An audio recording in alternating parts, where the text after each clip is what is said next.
Okay, welcome everybody. Good morning, good evening, good afternoon. So today is March 8th and it's International Women's Day. So happy International Women's Day.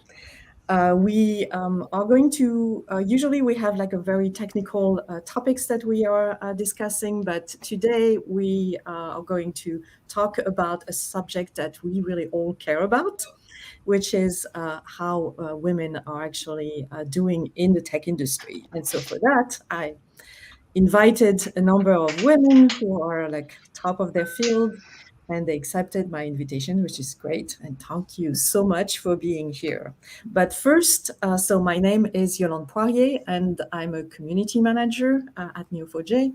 But I want all those women to give a little bit more details and to introduce themselves. So, Sid. Hello, I'm Sydney Beckett. I am a solution engineer here at Neo4j. I work in the field helping customers build out or find the best graph solution to solve their problems. Colette? Alison, go for it. Hello, I'm Alison Cossette. I am a developer advocate in data science here at Neo4j, and my role is to go out into the community and support people in their discovery of graph and graph networks and how to leverage graph data science in the projects that they're currently working on. Adrian? I am AJ Kincaid. I am a support engineer with the excuse me, with the Aura support group. And basically, when our customers have a problem, they talk to me and I resolve the problem. Okay, and Emily, tell us. Hi, everyone.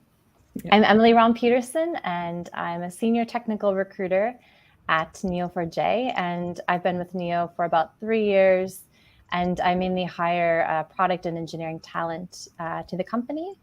And I'm based in Hamburg, Germany.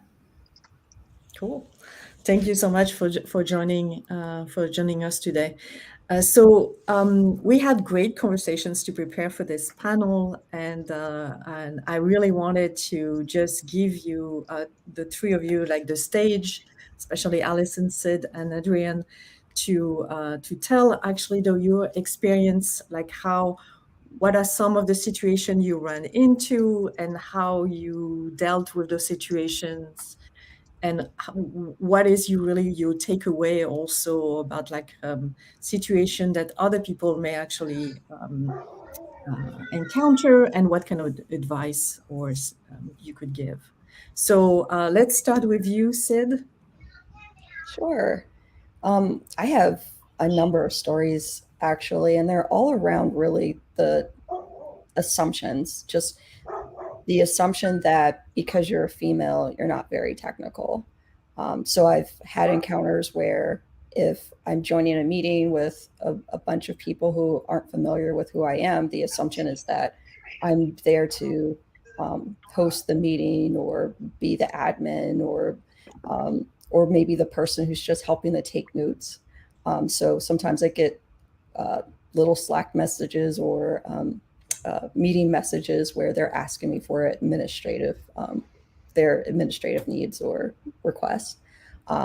Also, they're just in meetings in general. I was on a technical project where we were meeting with our client and another technical team to talk about an application. And while that technical team was presenting, they stopped the meeting, turned to me and asked if I needed them to explain more in detail. Am I able to follow the technical conversation when I was just as technical as everyone else in that room? I think then there are times where, just dealing with what we in America call it mansplaining, just knowing that occasionally I've encountered, male coworkers, if you reach out and you ask them a technical question, You have to start at the beginning. They want to explain to you what a computer is first. And you're like, oh gosh, I got to go through a half an hour before we can get to the actual answer to the question that I asked about.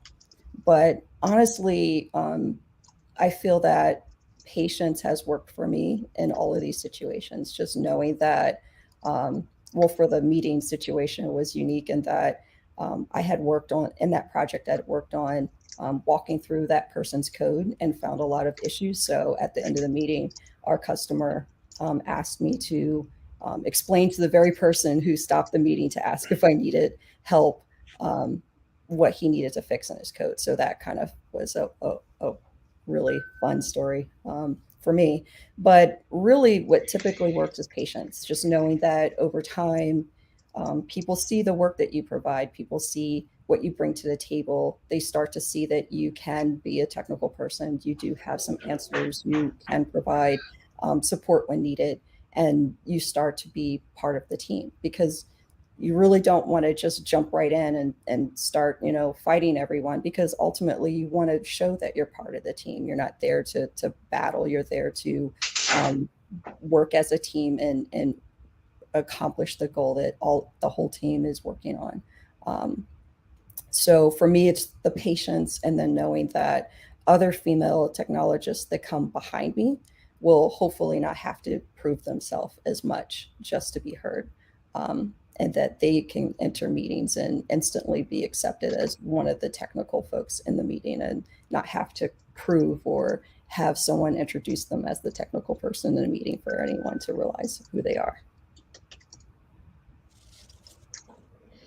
Cool. So, Alison, do you want to go next? Can you relate to this story? Definitely, especially when you're mentioning the mansplaining. I had a situation recently where I was working with a technical person, and they kept sending me YouTube videos about concepts, and they were concepts that I fully understood, but did not apply to the question that I was asking. Also, I've been an educator in data science for many years. And so between my own personal education and my work experience, I was just very clear where I said, I understand that concept. The question I'm actually asking is, and then filled in from there. And for me, the biggest thing that I've found is the journey of finding my technical voice. So when I first started in technology, I was not as confident, because I was like, I'm a mid-career change, and these people have been coding since they were 12, so they must know more than I do. And as time wore on, and I moved from position to position, and my experience deepened, I was finding that I really did know more than the folks in the room. Like, I have a very deep statistical rigor that I bring to everything. I have a questioning that I bring to everything. And so for me, it became about, how do I have that technical voice? How do I sit in this room and stake my claim for how I can technically contribute to this situation?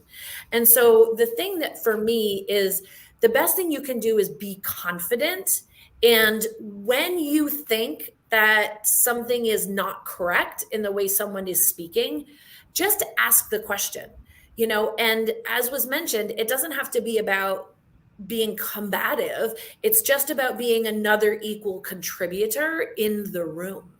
And so that's the biggest thing that's evolved for me over time, is really owning that and having that voice. And so now if I'm in a meeting and, someone's not following what I'm saying, and they kind of go somewhere, it's like, no, what I'm actually asking is exactly this, for this exact reason. And again, it's friendly, it's not combative, but it's just another technical voice. And so I just encourage women, if you're in that meeting and you're in that room, just say what you have to say and be confident in what you know. And if you're wrong about something, then you learned something. So there's no bad outcome in having a voice. So that's sort of been my story, is that journey to having that. Okay. so work on the voice and be confident about yourself, right? It's a big thing. Well, I think we had AJ left the call. I think she has like technical issues, but so let's move on to Amélie. So Amélie, you are a recruiter, and so what are some of the things that at least you recommend when when people are interviewing, and especially women? So what are some of the recommendation you would have? Yeah, exactly. Backing off of Alison, what you said with the body language, that is actually one key area to pay attention to.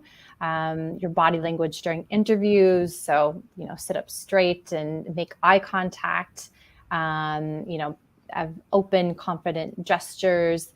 This can help you appear more confident, more competent.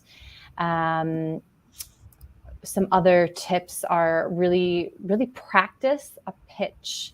So meaning like the pitch of yourself, what value you bring to a company, what projects you've worked on, or something that you're really proud that you solved.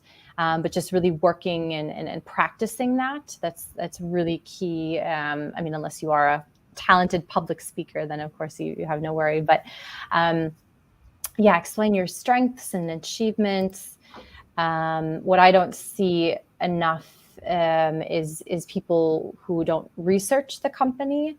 So I think that is really key, in that it shows, a genuine interest in the role and in the company, and you could have, very critical questions as well, and that's great because it is, a two-way street. So, if there is something that is worrying you about, the company, obviously, it would be, obviously speak to the appropriate person, but, or just a clarification about something in the job, the description, the expectations of the role. So I would just say to, do your research.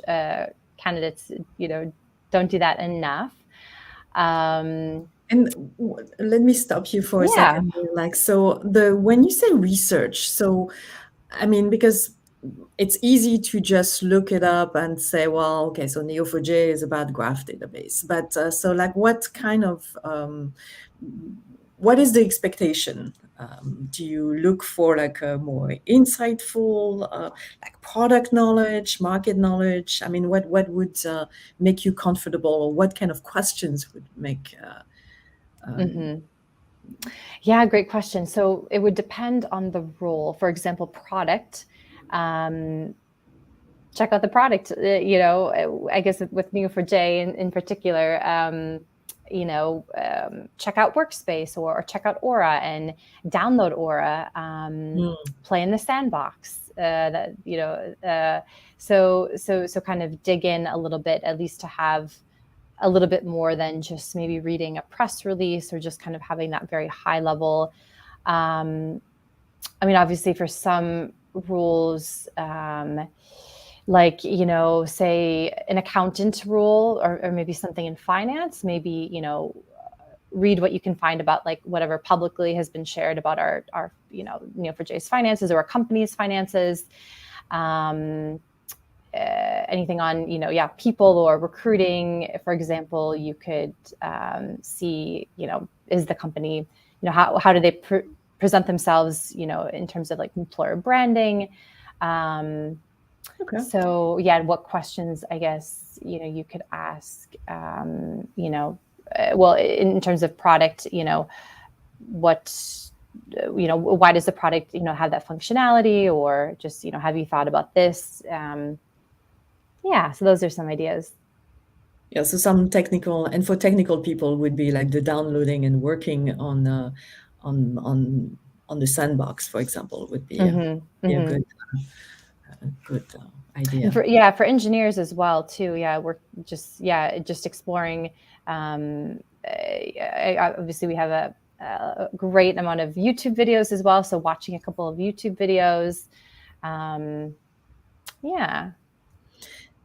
Cool. Anything you said, and Alison, anything that you do that when during the interview process that you recommend that works well? Yeah, I think following up on what Emily said, researching the company, but researching your potential team. So, what do you know about the leader? What do you know about the other team members? I'm a big fan of leveraging LinkedIn to see what are people posting about, what are the things that seem to be important to them, and just kind of getting a feel for what that team sort of looks like. Because for me, it's always been more about how I want to work and the types of problems that I want to solve. And so there's having a lot of personal clarity about what I want for myself in my next role. What compensation am I looking for in my next role? And the other thing is, as you move up that food chain, whatever the number is that you want, say it out loud at home a lot, because sometimes if you're making a big jump, it's uncomfortable to say that for the first time. And, just be really confident about what you want. So when someone asks you, what's your compensation expectation? It just rolls right off with ease, because if you're hesitant, it's just not going to play nearly as well. And I think it also says a lot about who I am as a contributor, that I'm someone who can speak confidently. I'm someone who can have, sticky conversations and have them be smooth and easy and effortless. So those are a couple of things that, just to follow up on what Emily said, that I usually do. Yeah, that's great advice, actually, with the LinkedIn, with researching your team and what they post about. And again, it comes down to practice. Yeah, what Alison, what you said with salary, that's brilliant. Just practice, because it can seem scary, but when you practice it, and not so much. Mm-hmm. What about you, Sid? Did you want to share something? Sure. To add to what Alison said, that's so true about the pay. The first time I considered asking for something that I thought I was worth, I still laughed every time I said the number. So I had to practice until I could stop laughing when I said it. But what I wanted to kind of add is also in your research, as you're looking at what the company is about, what the team is doing, make sure you tie in your own value. Start thinking about what are the things that you can bring to the table that the team may need, and making sure that you tie those values into your conversation. Because as you're asking for that big number, you want to make sure that you show that you're worth it. Cool. So, Emily, I know you touch on more points also when we were preparing for this call. Do you have? I remember communication was a big deal. Do you have anything you want to add about that? Yes, be clear and use the STAR method. So situation, task, action, result. Just to also, interviewing can be quite hard, and so just to keep your communication structured. I've found working with hiring managers that's one thing that sometimes maybe women sometimes lack is just sometimes a structured thinking, and it's not always gendered. It could be any person, but so be clear, and just having that structure gives you the sense you're not scattered. Right, it's a little bit because we think fast, and we have a lot of ideas, and we get excited about things, and it shows that we are disorganized and confused when actually it's a sign of creativity. I know I'm definitely in that camp too. So yeah. And I do practice as well. Like it's like those stories need to be flowing smoothly before you get to the interview. I think that's the key, right? Mm-hmm. Exactly. Yeah. And and then there is sometimes a fine line you have to walk on. of course, as you're interviewing, you do have to sell yourself. So you do need to be confident, but not, I guess the one tip with that is being clear about like what you specifically completed. Like if you're talking about a group project, maybe in the context that's very important, your accomplishment. What did you accomplish versus the team, and also giving some credit maybe to the greater team as well. Mm-hmm.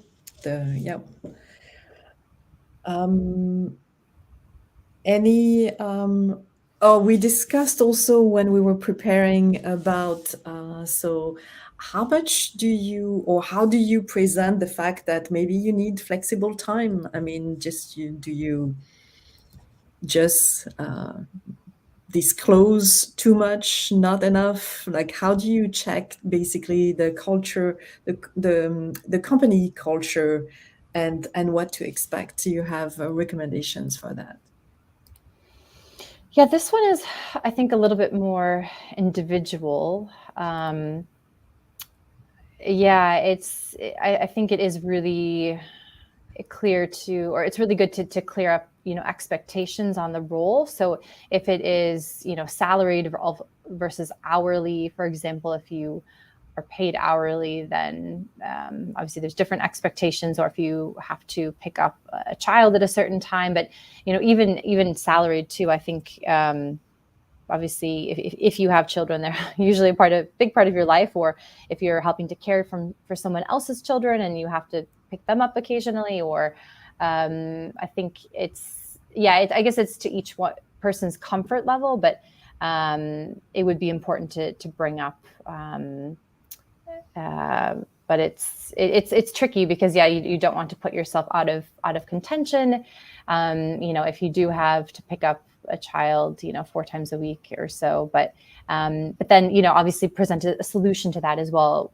As you bring it up, say, well, I will put some time in the evening, or I will start earlier. So always coming up with like a solution versus just, well, I have this problem, I have to do this. But I think it is really important to explore just flexibility, and now companies are a lot more flexible, honestly, after the pandemic. So anything to add, Sid, Alison? Yeah, I mean, as Emily said, it's a matter of being clear about expectation, and also being clear with yourself about what you need. You can find out the answer to these questions without mentioning that it's a child. You can just ask in general, what is the work flexibility like on the team? We happen to work for a global company, so we've got people taking meetings all hours of the night and day, but it doesn't mean you need to be there 12 hours a day, although I know some of my coworkers who are. There's ways to find that out that don't put yourself at risk of being out of the running. And always remember, when you're curious about these types of questions, ask yourself, if I was male, if I was my male counterpart, my husband, my brother, and I was in this, would that even come up? Right? Like, how would they handle it? And most of the time, I think, at least for me as a woman, as a mother, I'm always trying to be 5 steps ahead and, put out many fires before they even come up. But I think that sometimes in a situation like this, that may not be the right time to use that skill, right? I don't need to tell you in the interview all the things that I'm worried about once I get this job. Right? So there are ways to find out, are the hours generally pretty flexible? How do you feel about, flex time, or different, however you want to word it. But for me, I just think, am I asking this because of this tendency I have, or because I'm worried because I'm female, or is it just something that anyone would ask? And I veer towards only if everyone would ask it, right? So that's sort of my personal approach on things. Mm-hmm. What about you, Sid? I 100% agree with Allison. The only thing I would add is, try doing some of your own personal research about the company and the company's culture, because that can also tell you a lot about what you might be in for it once you join. There are different websites out there. It could also be just people on LinkedIn who may also work at that company.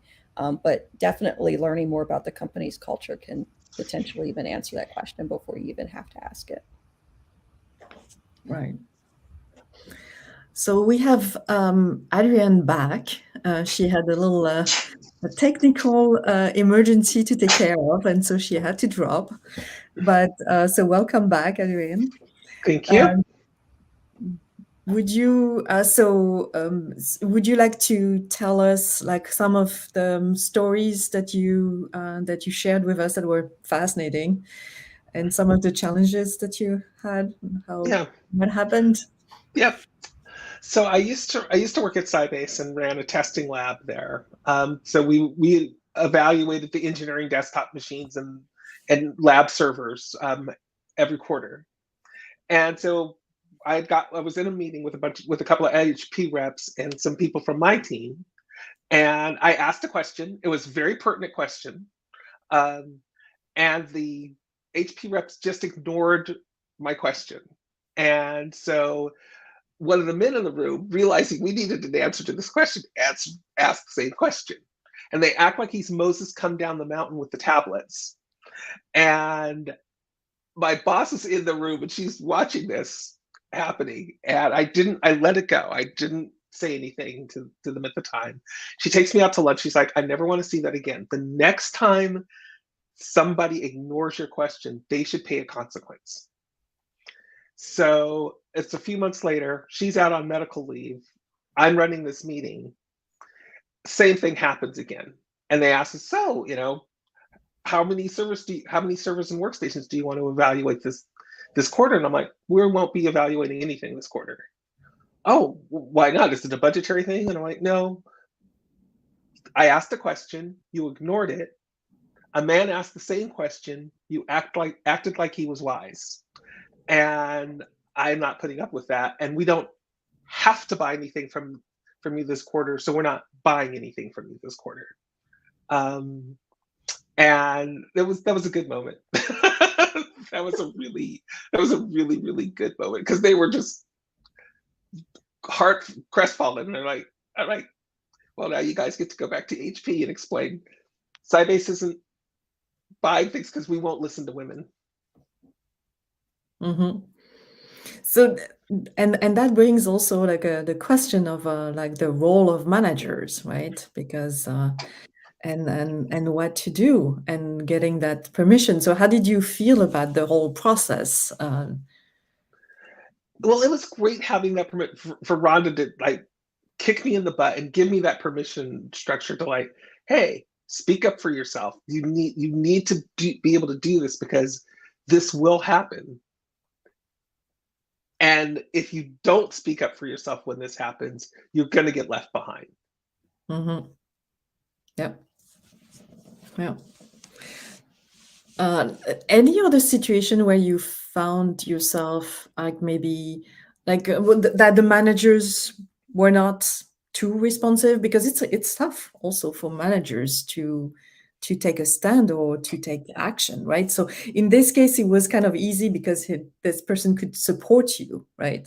Mm-hmm. But any other situation where, well, you have a manager who is like, well, because we all have like situations where we really not prepared for this, right? I mean, let's be honest, we don't deal with conflict in general very well and stress very well. Like none of us do, and that's why we have this is why this discussion is important, because so any other situation where you felt well, the manager maybe could have done something else, or would you have the reflex also to maybe propose a solution to a manager, for example? Oh, that's a good question. Nothing leaps to mind because I've been relatively lucky with my managers. A lot of my managers have been women. So I've been very lucky that they have been, I've had managers who are very supportive. and saw something in me and were like, you can speak up. You have a strong voice. When you're comfortable, your voice is very powerful. So it's just a matter of expanding the boundaries of where you're comfortable, and that includes being in meetings with men who are going to diminish your skills. Assume that you're the secretary.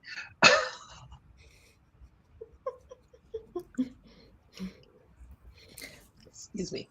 And anybody else want to add to this? Sure. I have a story. So I had a male coworker that we had built an application together. We went to a conference and found some other coworkers from our company at that conference and thought, great, let's introduce ourselves and kind of talk about what we've done and see what they've done. Once they heard what we had done, they had lots of questions for us, but they kept directing all of their questions to my male coworker. And twice my male coworker interrupted all of their questions and said, Sid's standing right over here, feel free to ask her some of those questions because she did just as much work on this application as I did. But regardless of his efforts, they continued to ignore the fact that I was standing there, and they just directed every question directly to him. And so when we got back to the office, I typically just, decided to ignore it because this happens on a regular basis. But he was so disturbed that he took it to our manager, and he said explained to the manager that while we were at the conference, he told him exactly what happened. The manager encouraged him to continue to be my ally, continue to speak up and say those things. But it really meant a lot to have a male ally out there that's, you don't always have to be the one that's complaining or trying to describe something that happened to you, but they're willing to stand up and say, I witnessed this and this is not acceptable. So I really appreciated that. Mm-hmm. Sid, you just reminded me of something that happened. My first job in the industry, I was working for an ISP. And this is back in the days where PCs had COM port IRQ conflicts. And so a customer called in, their mouse wasn't working. And the guy who had originally taken the call was a Windows guy. So he knew nothing at all about COM ports IRQ conflicts. So he passes the call over to me. The customer wants to talk to a man. He's like, can I get somebody who knows what they're talking about on this call? So I put Ollie on the phone and I'm whispering in his ear, like, tell him to do this, tell him to do this, tell him to do that. We get him all sorted out. The guy's like, oh, thank you, dude, you rock. And he's like, the woman that you passed over, she's the one who was telling me what to do. Just wanted you to know that.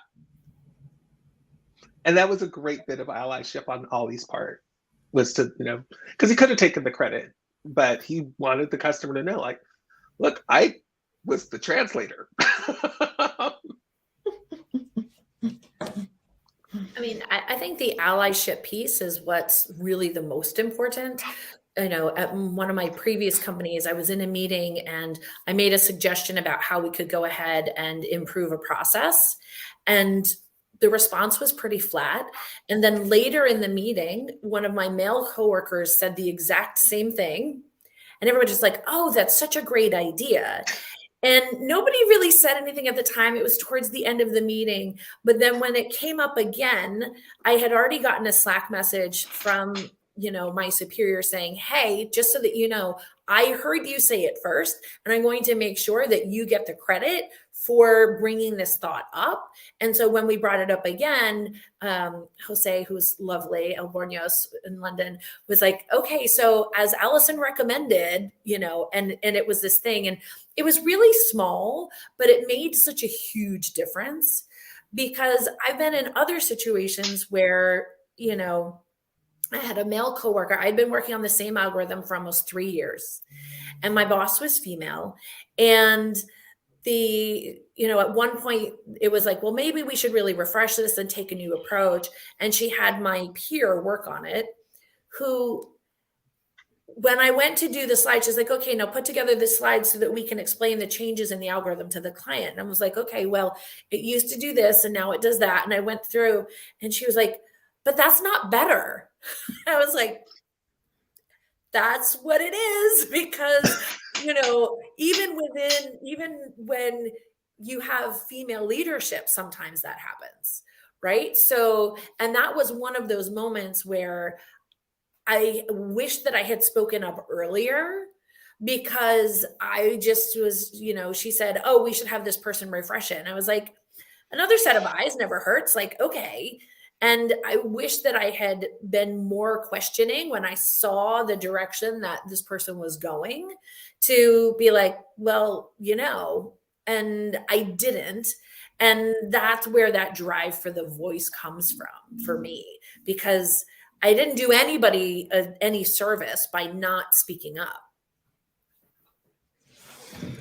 Yeah, I think you bring up a good point, which is like, over time also we're not encouraged to express ourselves, right? I mean, we pull back. There is a lot of studies, right, that says, well, you lean in, right? The whole movement of just like being more present and being more not forceful, but take your place and take a place at the table, basically.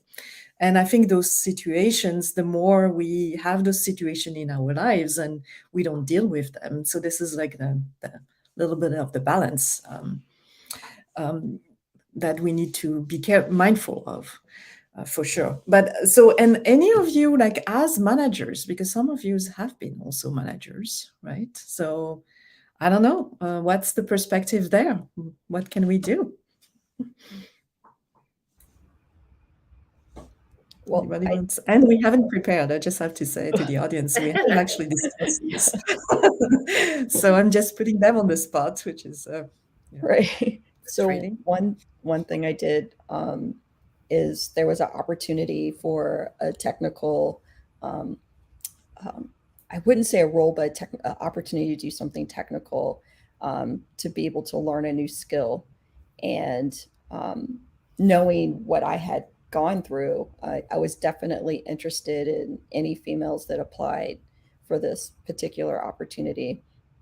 And I was told by my male leadership that, you shouldn't, develop that type of a relationship. That type of, I'm sorry, forgetting the word I'm looking for, that type they don't want you to be known for that type of thing. So you don't want to develop that. And I was like, oh, that's true. But I did have a heart for anyone who applied that was female, because I know it's hard for females to get opportunities especially to learn about a new technology and to be able to use that technology and be able to display a capability in the company. So, but luckily, I don't know whether it's just because, it was a female who was putting the news out that there's this opportunity available, but I only had female responses. So it was very easy for me to go back to my senior manager, because I was operating as a manager at the time, and say, well, I only had female responses. So here we are. Here's our 3 females who I think should be given this opportunity. I think the other key for me, whether it's in the hiring process or managing the team, is to really understand who this person is, whether they're male or female or somewhere on that spectrum, and see where they're sort of holding themselves back, whether it's with a technical piece. For me as a manager, I always drive with the philosophy is that my job is for my team to be successful. So I'm there to give them the tools and the resources to succeed. And so that means different things. There have been times where I had someone who was in a lower level position and, single mom, and had finally gotten herself all the way through getting her bachelor's degree. And I said to her, I was like, okay, so what's next? And she was really interested in accounting and finance, which was not anywhere near what we were working on at the time.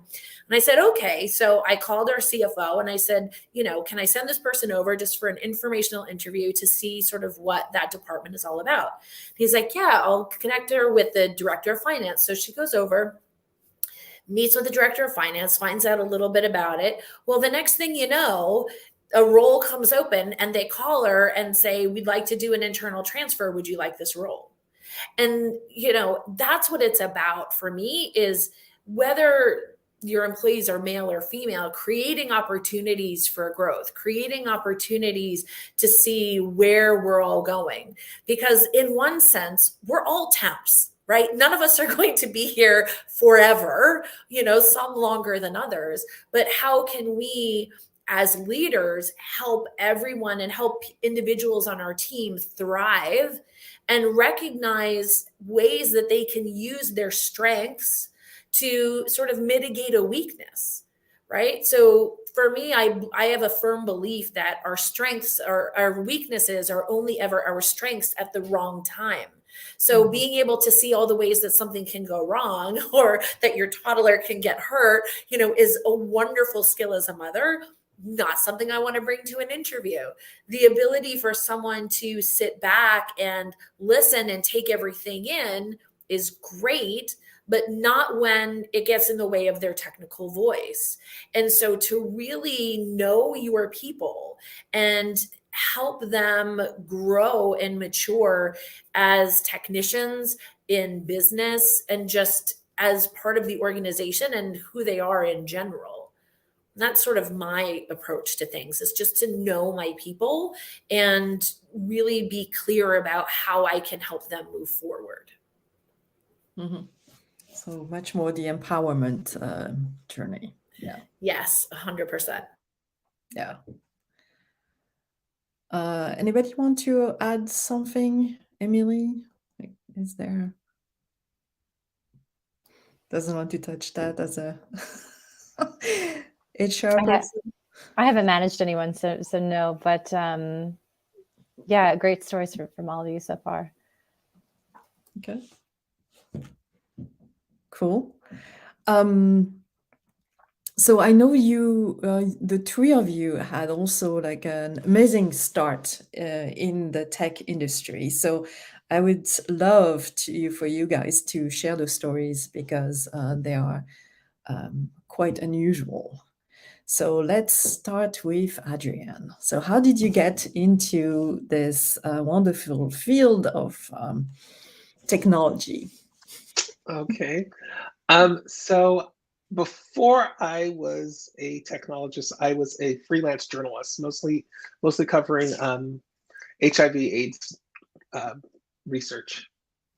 And but since I was a freelancer, I had to chase after my paycheck. I was getting paid by the word, not a lot by the word, and no health insurance. And I'm like, I had dropped out of college. I needed something. I needed a real job that would give me health insurance, that was going to pay me a decent amount so I could take care of my kid, and that didn't require a college degree. So I started looking through the classified ads in the old school way in the paper, and I'm like, wow, IT people make real money. And if you don't want to be a programmer, it seems like it's just a set of skills. They don't seem to care where you learned them, just that you have them. So I bought myself my first computer, started breaking things on it, got enough knowledge to be dangerous, got my first job in the industry, did some volunteer work setting up networking for high schools in the area. That's where I met my boss, who pulled me over into Sybase. And almost 30 years later, it's been a career. Never looked back. I've lasted a long time in this industry. Some of it is just sheer stubbornness. Like, no, I'm not being driven out. I don't care. I don't care how much sexism gets thrown at me, but I'm not getting driven out of this career. I refuse to give up. So good for you. I just want to applaud to that. Perseverance. Thank you. What about you, Sid? So I started as a mom and as a wife supporting her husband's business for years. And pretty much, sometimes life changes, divorce happens, where you kind of realize it's time to do something. For me, the one thing I've always wanted to do was go to school. I tried it several times while I had kids and just couldn't get the time in to really focus on it. So I went back to school at a much older age and decided midway that I was going to take on the challenge of getting into the IT field, and got my first job as a developer, a back-end developer. And I was so excited about that. I fell in love with coding, and decided to, take another step forward and join another company where I thought there were more opportunities to grow that skill set. Unfortunately, I spent 2.5 or more years at that company trying to get someone to see me as technical, because that's when I first started running into a bunch of assumptions. So I kept having to fill roles that were like more project management related. Got a little frustrated, thought that, okay, maybe I should, since I just want to be able to climb a ladder and enjoy building a career, just go ahead and transition and get an MBA and just, spend my time in the business side of IT. But when a female leader heard that from me, she immediately found another technical female, set up a lunch for us to meet. And that person, really encouraged me not to quit. And that meant a lot to me, because I didn't. I took what she said, to heart, to keep trying, because we do need more technical females in this, and more technical females in the world, and I should continue to push. And it wasn't long after that a male senior manager saw that, I worked so hard and it did so well with working with some of the technical teams. Even though it was in a project management role, he gave me that opportunity. And it ended up being a double win for me, because that technical opportunity introduced me to graph databases, which kind of led to me here to Neo4j today. But definitely it was a unique journey, because not only have I had to battle, especially getting started, being a female in tech, but also feeling like internally like, oh, you're so old, maybe they're right. You can't learn new tricks. And having to kind of realize that no matter how old you are, you can still, if this is an interest of yours, you can still do the work and realize that the benefits from it of being able to be a technologist. And so, yeah, I definitely had a different journey from most. Yeah, thank you for sharing. It's a beautiful story. And what about you, Alison? There's many parallels, Sid. I thought I was too old as well. So, and also struggled with school and children. For me, though, it was actually because I became a mother that I got into technology, because I was coming from a clinical background. And so my schedule, I would be working Saturdays, I would have to see patients in the evening. I was in an occupational therapy space, and it just didn't work for children. And so my husband and I had relocated, and the type of work that I was doing, I couldn't do where we were. And I was like, what do I do now? And so I started taking programming classes because, honestly, he got a deal on them at the local college through his job, and I was through his workplace. And I was like, okay, let me give it a try. And I loved it. And I was always naturally analytical in everything I had done. And so for me, it just kind of snowballed. And then I was like, oh, wait, data science, that's super what I want to do. And I started out in healthcare data science because I could take my subject matter expertise and my understanding of the clinical environment, tie that with the data, so that when I came in as a newbie on the data science side, I had this wealth of knowledge on the clinical side. So it kind of made up for what I lacked in that experience. I made up for in subject matter expertise. And so that's sort of how I came to it, was because I wanted to work a more regular schedule so I could be present for my kids. I didn't want to not be there to put them to bed. I wanted to work remotely so that they could take the bus home. Right. So I was working remotely long before COVID because that was something that was a priority for me. It took a little longer to get those jobs back then, but it's just something that worked for us. And so, yeah, that's how I came to it. And I think, Sid makes a really good point, and Adrian made a really good point as well, in that it's not always just about getting the job, but then you have to keep the job. You have to face the things that we face. We have to face getting through those meetings. We have to face seeing people who are not as experienced move forward, right? When we actually have better technical skills, or situations where, I have former students that end up in roles that, I was just like, wait, how are they there when I'm here? And so being able to stay in there, and then, like I said, being able to move up that ladder and move up that food chain, and to have the tenacity and the voice that you've seen demonstrated across the board with this particular group today, to stay in it and still get where you want to go, get the number you want to get the job that you want to have, and just stake your claim, just put your flag in. And you've seen that all three of us have done it differently. So there is a way for you to do that that's true to your own nature. But that's sort of my journey, and how I not only got here, but took myself to where I am now. Mm-hmm.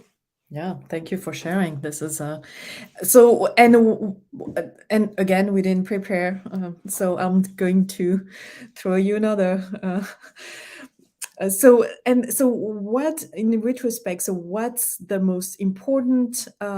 So you describe how you started and how you sustain, but what do you feel would actually help you also move forward? Like, where are you now, and how do you think you can accomplish even more, or are you done, or you happy where you are? Yeah, I mean, for me, it always goes back to my own clarity about myself and what I want at any given point in my life. So whether I'm at a point where I'm motivated by flexibility, whether I'm motivated by advancement opportunity, it's always going to start with me and being really honest with myself about what I want, and giving myself the freedom to want. Because once you give yourself the freedom to want that thing, then you say, okay, how do I go get it? And you just go get it, right? So give yourself the freedom to grow and the freedom to see yourself as something. And then reach out to all of us if you need more help in getting there, because connection has been the way that most of my advancement has come, either internally or, previous allies that I've worked with and for that have said, oh, you'd be great for this or for that. But it really all starts with giving yourself the freedom to want. Cool. That's great advice. Anybody else? Sid, Adrienne? Any thoughts on how to move forward? Just daring to take the chance. There were some times where I volunteered for something that I just internally, some people I know I do deal with imposter syndrome, where I think there's no way, I don't know what I need to know. I don't think I'm capable, but just putting one foot in front of the other and daring to just try. Because oftentimes when I've tried, I've in the middle of it realized, wow, I know just as much as everyone else that's doing the same thing. And I completely underestimated myself. And that's usually the case. You're underestimating yourself, and you know more than you think you know. And it doesn't hurt to at least try to find out. Cool. I would love to be able to say that the imposter syndrome goes away, but it has not so far. And so pushing past the imposter syndrome, pushing past, for me, it's second guessing myself. I will, I'll look at a problem and I'm like, and I'll get to the answer pretty quickly. And I'm like, that can't be the answer. You've gotten there too quickly, and it's a way of discounting all of the experience I have.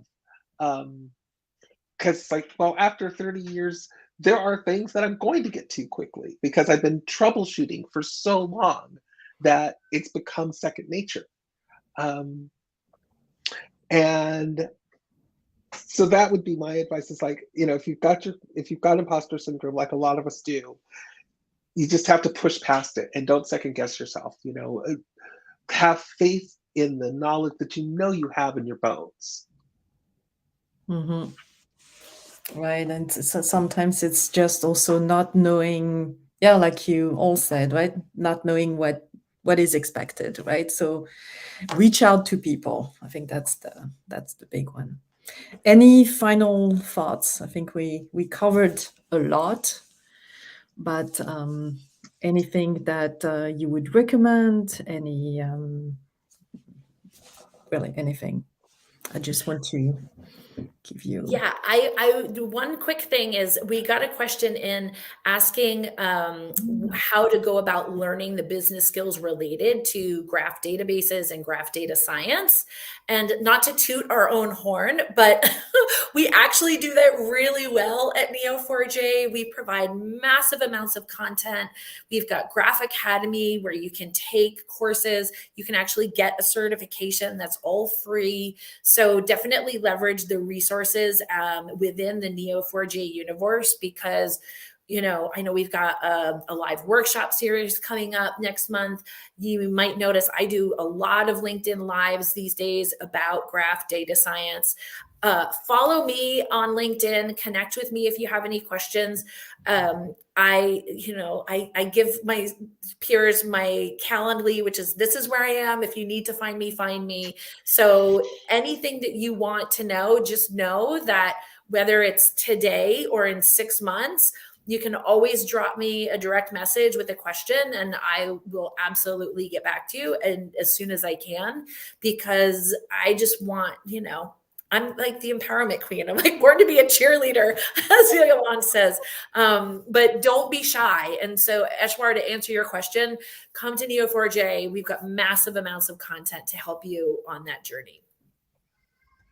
Yeah, absolutely. So, feel free to reach out to me as well. We have like tons of ways you can learn, but also you can contribute to the community. So this is a little bit more my focus, but I just love to help anybody who wants to learn, who wants to grow, men, women, everybody, really. So anything else? Sid, any final thoughts? I'm putting you on the spot. That's what we do here. Networking. I think Alison had talked a little bit about reaching out to people for help, but definitely networking, looking at your network, expanding your network, meeting people who are doing the things that you're interested in doing, and gathering their advice and their thoughts. There are lots of unique ideas out there that have brought people success. And it's great learning about those, and, even just knowing that person and seeing opportunities, and being able to ask them about those opportunities. Sometimes that has opened doors for me in the past too. So as shy as I am, I definitely learned that networking is part of the key to success. Okay, and I'm going to tune my own horn because next week, actually, I'm doing a presentation about how to become a champion. And so I've helped a lot of people in the industry to grow, to contribute, to become bloggers, speakers, and so forth, and opening doors, basically, for people. And so I created over time this template because I see a lot of people looking at champions and trying to copy what champions are doing. So I built this presentation where I actually reverse engineer the way people look at champion and show them like how because you don't become a champion overnight. So what was the step? And so from what you see today, how can you reverse engineer that process? And so that presentation is going to be a little bit of that. So it's kind of fun. Okay, I stopped tuning my horn. Very uncomfortable to do, but we have to do it. That's why we're here. Okay, well, thank you so much, all of you, for joining this broadcast, and thank you for our panelists, because they did really, they have amazing stories. I'm just energized by all the stories that we just heard, and so we wish you all successful careers and a wonderful day. And don't forget to do something special, because we are celebrating women today, but also all months. So we are doing extra activities. And so if anybody wants a day, a little bit more light on themselves, then don't feel bad, just do it. So thank you so much, everybody. Have a Take care. great day. Thank you. Take care. Thank you. Bye. Thanks for having us, Yolande. Bye-bye.